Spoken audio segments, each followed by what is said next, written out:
Nagustuhan ni Clarissa ang guest speaker ng kanilang paaralan. Guwapo, macho at simpatikong si Zach Mendoza. Multi-millionaire ito, kaya para kay Clarissa, perfect itong maging groom niya. Ngunit nang makilala niya ang totoong ugali nito, ay biglang naglaho na parang bula ang nararamdaman niya para dito. Kaya ibinaon ng dalaga sa lupa ang pagkagusto niya sa lalaki. Ngunit paano kung makilala niya si Zain at makita niya dito ang katauhan ni Zach? Itutuloy niya ba ang nararamdaman para kay Zain o hahanapin na lang niya si Zach upang ipabati dito ang totoo niyang nararamdaman?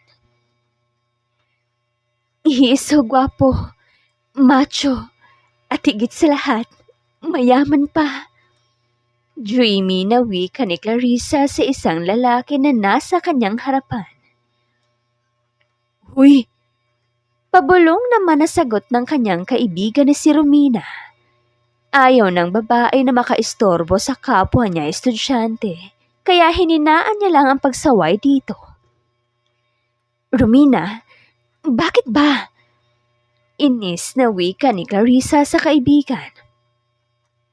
Bakit ba? Tinatanong mo talaga yan sa akin? Manang, masyadong obvious na may crush ka sa guest speaker natin ngayon. Baka matunaw na parang ice cream yan kapag patuloy mo siyang tititigan ng ganyan. Saway naman ulit ni Romina sa kaibigan. Are you nuts? Hindi mo ba nakikita? Tingnan mo ang labi niya. It's so tempting to kiss. And his eyes. Oh, holy cow. So deep-set and captivating. Parang nangungusap ang mga mata niya. And he always look at me, friend. Oh my! Wika ni Clarissa na parang nangangarap. Iiling-iling naman si Romina na nakatingin sa kaibigan. You're crazy, dear. Look at him. Very arrogant. I know, hindi ako bulag. But I like the way he is. May challenge. At pag may challenge, there should be excitement, di ba, friend?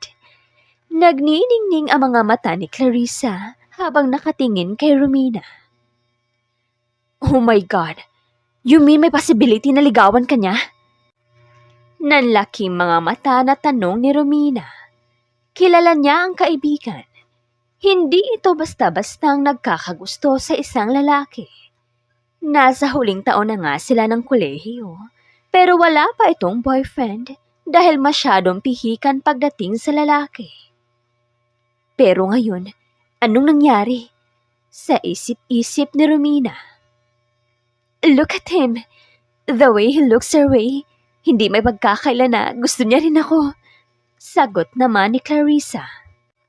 My God, I can't believe you're saying those things. Nanlalaking mga mata ng wika ni Romina. Wanna bet, my friend? Ngiting matamis naman ni Clarissa. Do you have any questions? Aniya ng lalaki. Malamig ang boses nito na napa-freeze ang dalawang babae. Paglingon ni Romina at Clarissa ay nakatingin na pala sa kanila ang lahat ng kanilang kaklase. Namumula ang mukha ng dalawang babae na parang napahiya ito sa mga kasama. Hiniling na lang ni Clarissa na sana mahati ang kanilang kinauupuan upang kainin siya nito at makatakas na rin sa kahihiyan. Do you have any question? Wika ulit ng lalaki na nakatingin na kay Clarissa. Wala, sir. Nautal na sagot ni Clarissa. If you guys have a question, you'd better ask now while we're still here. Pero kung wala naman, please lend me your ears for a while. Wika pa rin ng lalaki na nakatingin lang kay Clarissa. Sobrang kahihiyan ang inabot ni Clarissa sa mga oras na iyon. Hindi na rin siya makatingin ng maayos sa kanilang guest speaker. Para siyang isang bata na napagalitan ng magulang.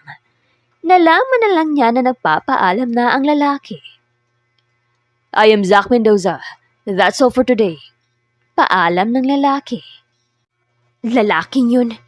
Pinahiya ba naman ako sa harap ng maraming tao? Nagiinit ang ulo ng wika ng dalaga.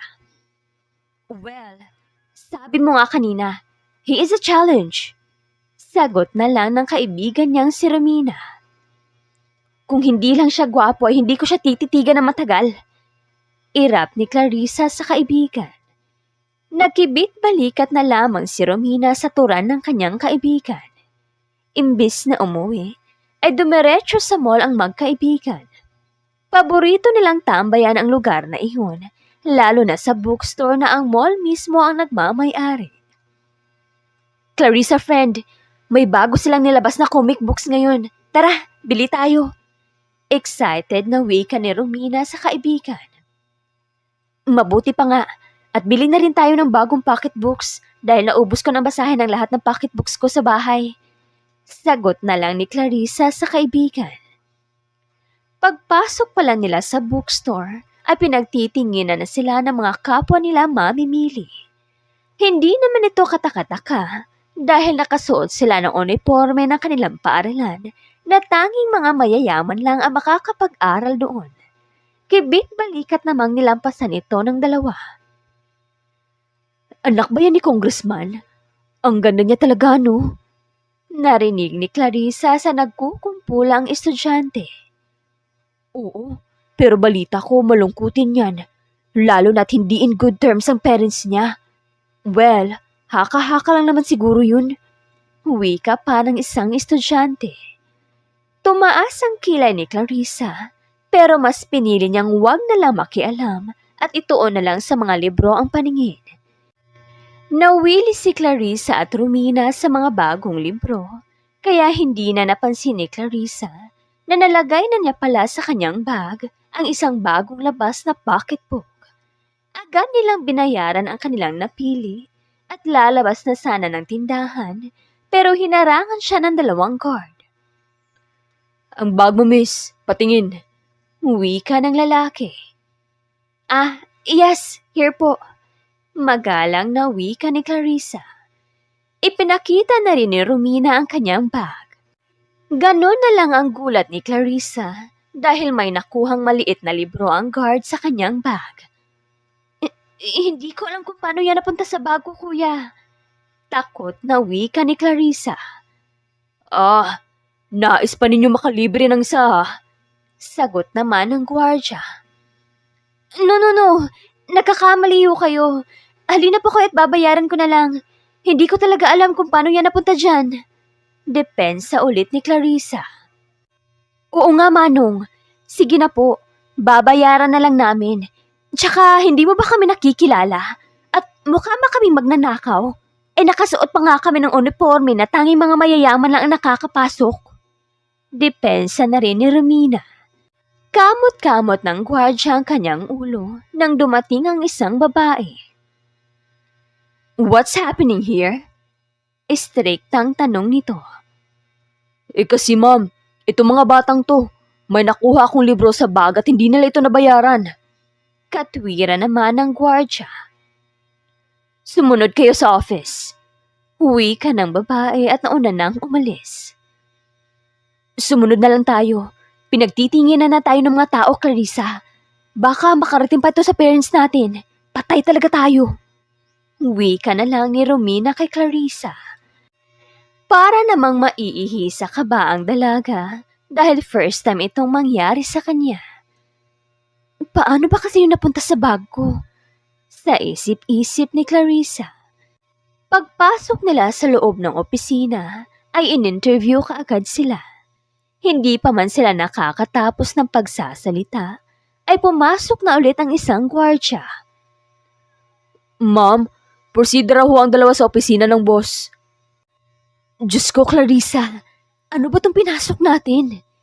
Kinakabahang wika ng kaibigan ng dalaga. I'm sorry, friend. Hindi ko talaga alam. Nanlulumong napasunod sila sa gwardya. Pagpasok pala nila sa pribadong kwarto, ay napaawang bigla ang mga labi ng 2 dalaga. Si Zack Mendoza pala ang may-ari ng mall na iyon at isa nga ang bookstore doon.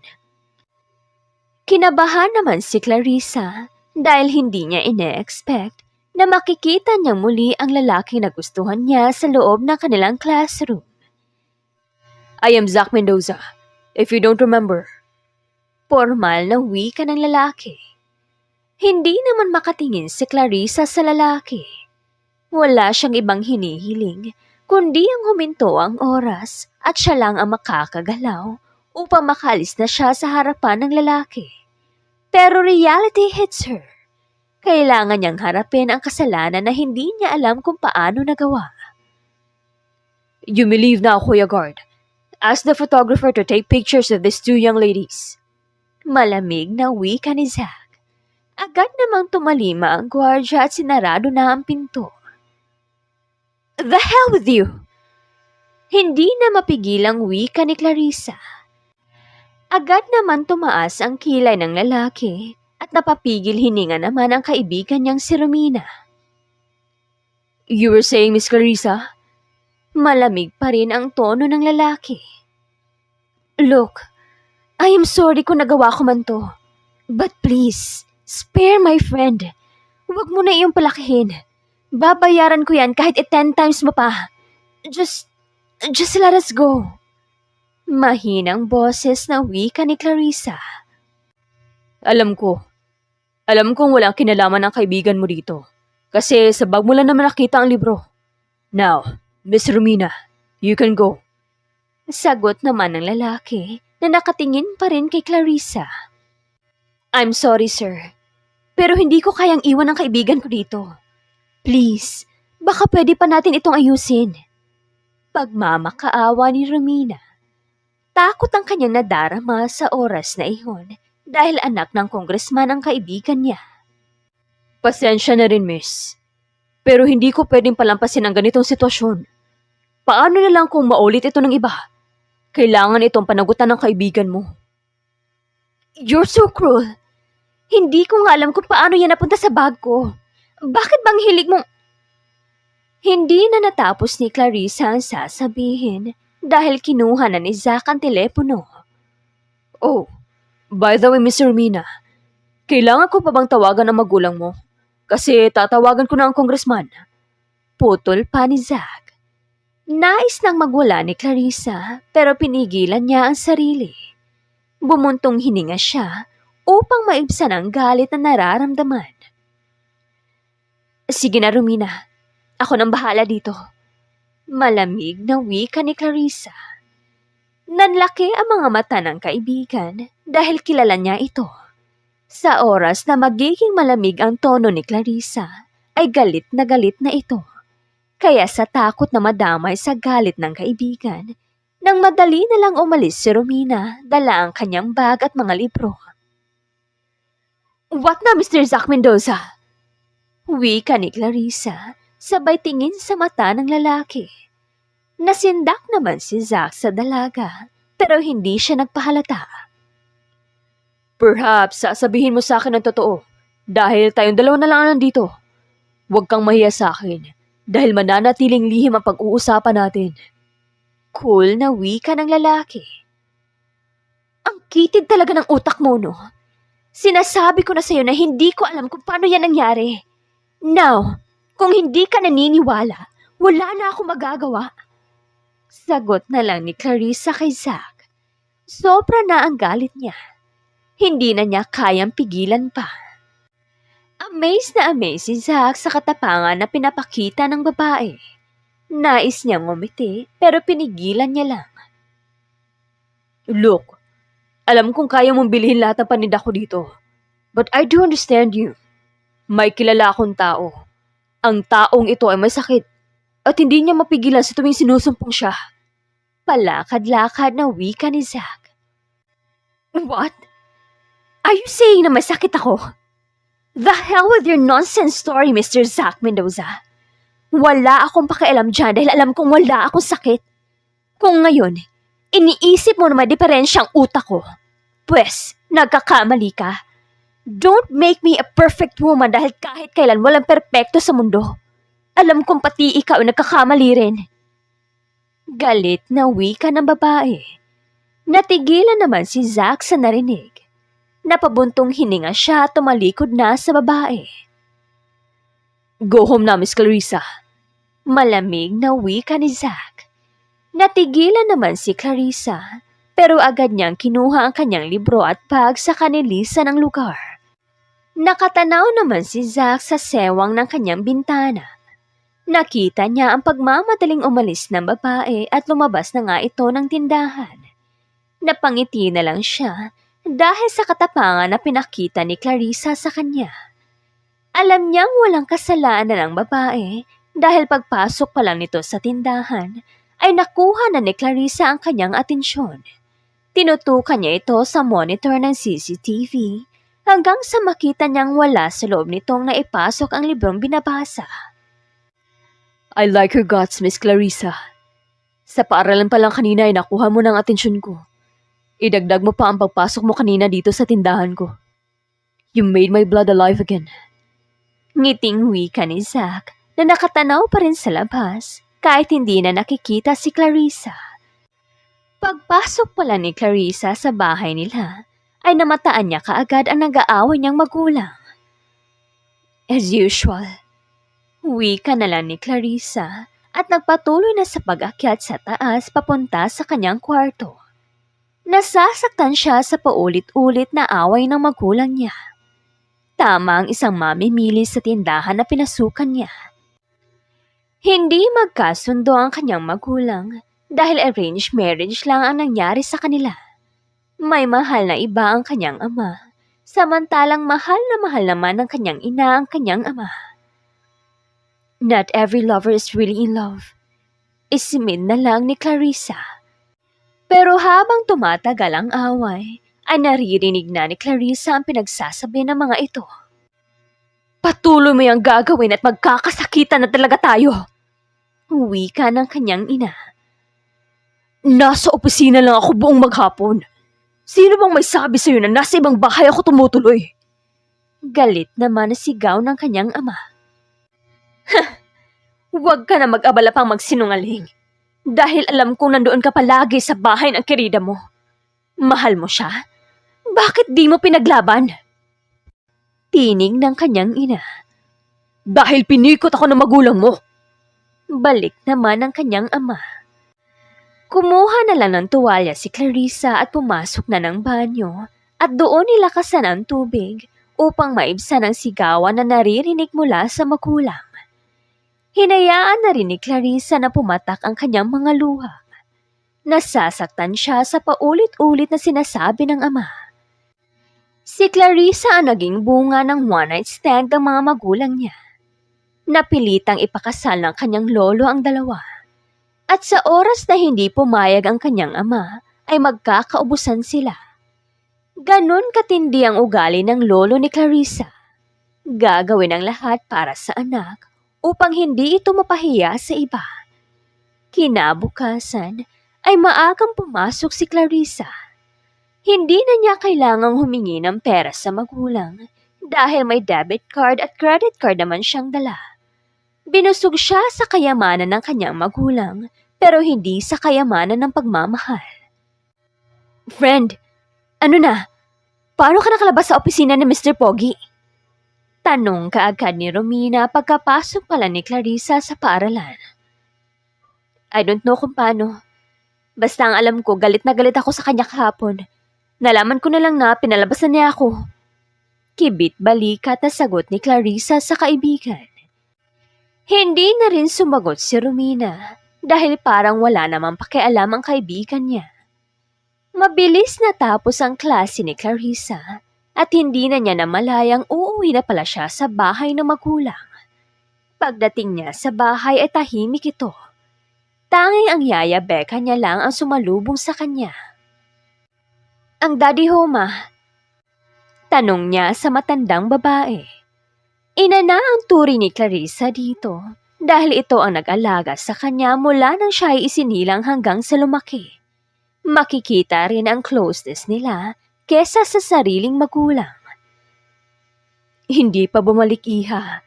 Ang mami mo nasa taas, nagpapahinga. Halika, kumain ka na. Ngiting wika na matanda, sabay hagot sa kanyang buhok. Dalhan mo na lang po ako sa taas, mama. Puntahan ko lang ho si mami. Sagot naman ng dalaga, sabay halik sa pisngi ng matanda. Agad namang pinuntahan ni Clarissa ang kwarto ng kanyang mommy. Ganun na lang ang takot niyang makita ang ina na puno na ng dugo ang katawan. Mommy? Mahinang sambit ng dalaga. Alam niyang buhay pa ang ina dahil tumitingin pa ito sa kanya. Dali-dali niyang tinawag ang kanyang yaya upang tulungan siya. Mama! Ang mommy! Tulungan mo ko! Sigaw niya sa matanda. Nang makita na matanda ang sitwasyon ng amo, ay bigla itong namutla sa takot. Mahabaging Diyos! Anong ginawa ng amo ko sa sarili niya? Umiiyak na wika ng matanda. Kumilos ka, anak. Buhatin natin ang nanay mo at dalhin mo sa ospital. Sigaw naman ng matanda sa dalaga. Dali-daling tumalima ang dalawa upang iligtas ang mami ni Clarissa. Mami, hold on. Huwag mo akong iwan. Umiiyak na wika ni Clarissa. I'm sorry, honey. But I'm not happy anymore. Your dad, masaya siya sa ex niya. Alam kong ito pa rin ang mahal ng daddy mo kahit kasal na kami. Nahihirapang wika ng babae. Walang nagawa si Clarissa kundi ang umiyak na lamang. Hindi na ako sasama, anak, ha? Tatawagan ko pa ang daddy mo. Mabilis na wika ng kanyang yaya. Sige po, ma. Alis na kami. Tanging nasabi ni Clarissa at agad pinasibat ang sasakyan.